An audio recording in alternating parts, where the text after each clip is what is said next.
আসসালামু আলাইকুম রহমতুল্লাহ। কষ্ট ভরা মন নিয়ে আপনাদের সামনে হাজির হয়েছি।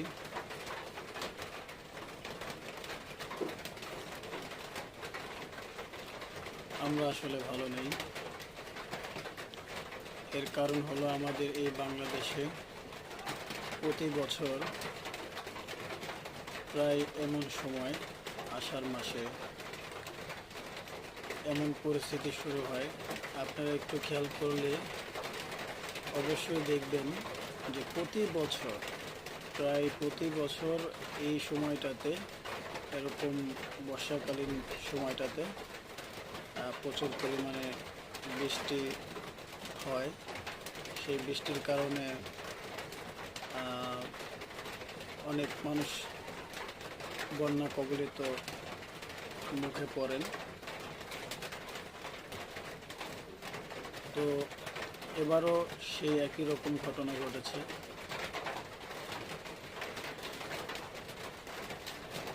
এখন পর্যন্ত আমরা বাংলাদেশে যেই খবরাখবর নিউজ সোশ্যাল মিডিয়াতে দেখছি, তা একেবারেই খুব বিপর্যয়ে, খুব খারাপ পরিস্থিতি মানুষ মোকাবেলা করছে। বিশেষ করে চট্টগ্রামবাসী, তারা পুরো চট্টগ্রামবাসী এখন বন্যায় কবলিত, পুরোপুরি অনেক অংশ নিয়েই পানির নিচে তলিয়ে আছে। এরকম আরও অনেক জায়গা আছে, চট্টগ্রাম, তারপর কক্সবাজার, তারপর বাঁশখালীতে। তো বিশেষ করে যেসব এলাকা এরকম ঝুঁকিপূর্ণ, বন্যা হলে, বৃষ্টি হলে যেসব এলাকা এভাবে তলিয়ে যায়, তো আসলে হাজার হাজার লাখ লাখ মানুষ বন্যার পরিস্থিতির শিকার হয়ে নিজেদের ঘরবাড়ি হারিয়ে, সন্তান ছেলে মেয়েদেরকে নিয়ে পানির সাথে লড়াই করে জীবনযাত্রা চালাচ্ছেন। তো তারা আসলে কোনো রকম দিনকাল পার করতেছেন, খেয়ে না খেয়ে কোনো রকম জীবন কাটাচ্ছেন। তো অসংখ্য মানুষ পানিবন্দী হয়ে বিভিন্ন জায়গায় আটকে পড়ে আছেন।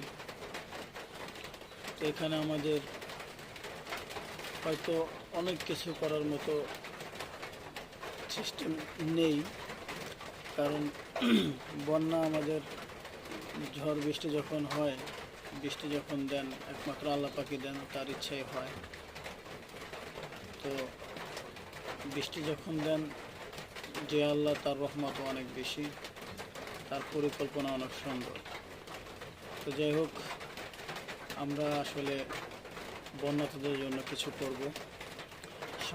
সকলেই নিজ নিজ দায়িত্ব থেকে, নিজ নিজ জায়গা থেকে সকলেই যে যা পারি, যার যে সামর্থ্য আছে, সেই সামর্থ্য অনুযায়ী আমরা আসলে বন্যার্থদের পাশে থাকব। আমরা তো বিশ্বকাপ, আপনার ফিফা ফুটবল খেলা নিয়ে খুবই ব্যস্ত, কারণ মানুষ এদিকে হতাশাগ্রস্ত, পানিতে পড়ে পাহাড় ধসে অনেক মানুষ মারাও যাচ্ছেন বন্যায়, অনেক এলাকা প্লাবিত হয়েছে। তা নিয়ে আমাদের হয়তো কোনো রকমের টেনশন কাজ করছে না। তো ইতিমধ্যে অনেক ভাইয়েরা সেখানে গিয়েছেন, বন্যার পরিস্থিতি দেখেছেন এবং বন্যার্থদেরকে সাহায্য করতেছেন, যে যা পারতেছেন, যার যতটুকু তৌফিক আছে সে তাই নিয়ে সেখানে গিয়েছেন এবং কাজ করতেছেন। তো আমরা আসলে সবাই, এটা কিন্তু ভাই তাদের একার কাজ না, এটা আমাদের সকলের কাজ, সকলের দায়িত্ব। আমরা আসলে সকলেই, অনেকেই আসলে ওখানে যেতে পারবো না, না পারলেও আমাদের যেই সাহায্য সহযোগিতার হাত আছে সেটা আমরা অবশ্যই বাড়িয়ে দেব। তাহলে অবশ্যই দেখবেন যে তারা এই অসহায় থেকে নিজেদেরকে একটু ফিরিয়ে আনতে পারবেন।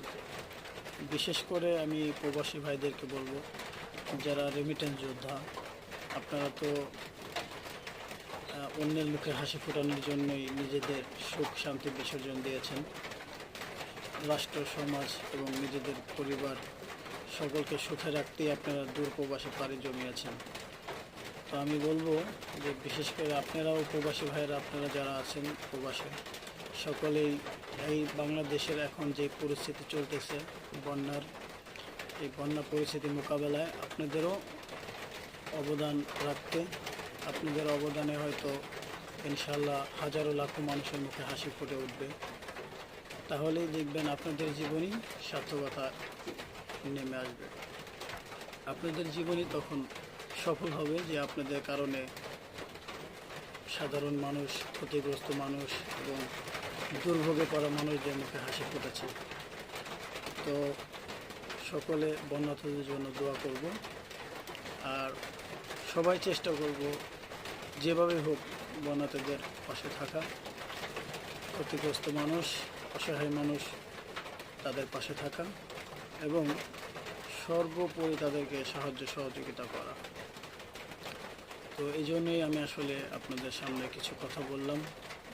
কথার মাঝে ভুল ত্রুটি অনেক হতে পারে, আপনারা সবাই ক্ষমা দৃষ্টিতে দেখবেন এবং সকলে মিলে সুন্দর একটি বাংলাদেশ গড়ার চেষ্টা করবো ইনশাআল্লাহ।